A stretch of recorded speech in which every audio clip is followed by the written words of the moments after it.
Thank you so much, Golden Boy. I am once again joined by ShahZaM after an incredibly dominant 2-0 victory over NUTURN. And I'm curious about your thoughts coming into this matchup, particularly after having watched just 2 days ago, this being the team to take down the other North American squad in version 1. How you assessed coming into this matchup, in particular, leaving unbanned what is considered their best map in Bind. Yeah, so we knew they were going to be a scary team to play against because they have a lot of set strats. We actually practiced with them. I think the first day we started practicing here in the quarantine, and they actually surprised us with playing really different from the other regions. Lots of set plays, lots of unique plays with their ultimates. Honestly, I want to take some of their plays. Okay. Really creative, but we actually enjoy playing against these kind of teams more because I feel like with my preparation, it becomes really easy to me when you're aware of them to start reading specific utility and what they're set up for and how to counter it. So really solid game plan. Obviously the guys came up clutch too. And yeah, I think it really came down in the prep for me, at least calling. So we were confident going in.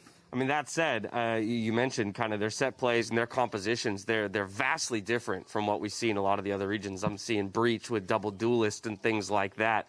But therefore, it also in some ways feels a little sink or swim when those plays aren't working out. So, pretty early on, both Bind and Haven, you guys kind of wrestled control. Did you feel like it was smooth sailing? You said, at that point, I can start reading the map and I know where to go and send my guys? Yeah, I think early on we lost quite a few ecos on the defense side of mine. Honestly, I think it was first one was a little over rotation for me. Just a bad rotate, so we just needed to trust that the other guys are gonna hold the site, which is fine.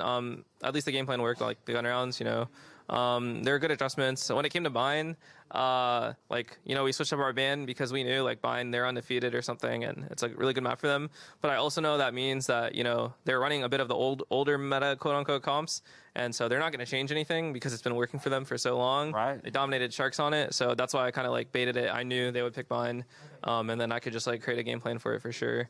And their Ascent looked really good versus V1. So the veto, I was really happy with the way it went. Well, speaking of which, you're referencing the role that you play on the team, which I think for many people in the community is such a big point of interest. Sentinels, the only squad here without a coach. We know that you fill, a lot of that role, as a coach, as a mentor, manager for the team, and then also the IGL, and still at times the top fragger. So I want to get a little bit more perspective of what is the day in the life of Shaz, off of the stage itself in terms of prepping for these events and making sure Sentinels is set up for success.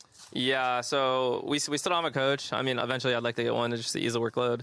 So the kind of preparations and stuff is on me. I mean, the thing is that as an IGL, when I prep for these teams and I watch and I create game plans and notes and, we have them printed out and stuff, I also learn about the game. I learn about how other teams play, and that helps me take creative things that I see from these other teams and implement them in our own gameplay. Mm-hmm. So it's just fun. Valorant's such a fun game to play and watch and be creative with. So I honestly enjoy just doing the prep and stuff. Sometimes the guys will sit with me and I'll explain it's easier in person when I'm look at this, they're gonna play here and do this. But we also stick to the stuff that we know and our defaults and our protocols. So it's a healthy mixture of both. I think we found a good balance in preparation and forcing our gameplay onto them. Sweet. Now speaking back onto the series itself, again, NUTURN so far in this tournament has had kind of a trend of dropping the first map in a pretty one-sided fashion. There was 13-5 against Sharks, they lost. There was 13-3 against version 1 that they lost, and they were coming back in these situations. So you beat them 13-5 on Bind.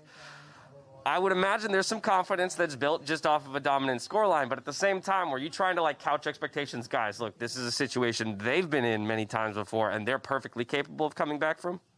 Yeah, I mean, it shows they have a strong mental as a team. When they played V1 and lost on Haven and managed to get these OT wins, I think they were down on maybe even both the maps or something. Yeah. They definitely have a strong mental as a team. But the confidence going in is Bind, if we could crush them like that on their best map, then we feel really good, especially going into Haven where they had trouble. So that's a good point. That's a good point. You targeted the second map was one they'd already struggled on. Two more questions for you. Again, back in that leadership position, I'm now thinking about the rest of the pieces that you have to work with. So I'm just kind of curious, again, as you look at the different pieces of the puzzles that make up Sentinels, in particular, I'm thinking TENS joining the organization as a leader. When you get pieces like that to work with, what does it do for you in terms of opening up strategies and the kind of confidence you can have in having certain guys make plays? I mean, TENS is such an amazing player.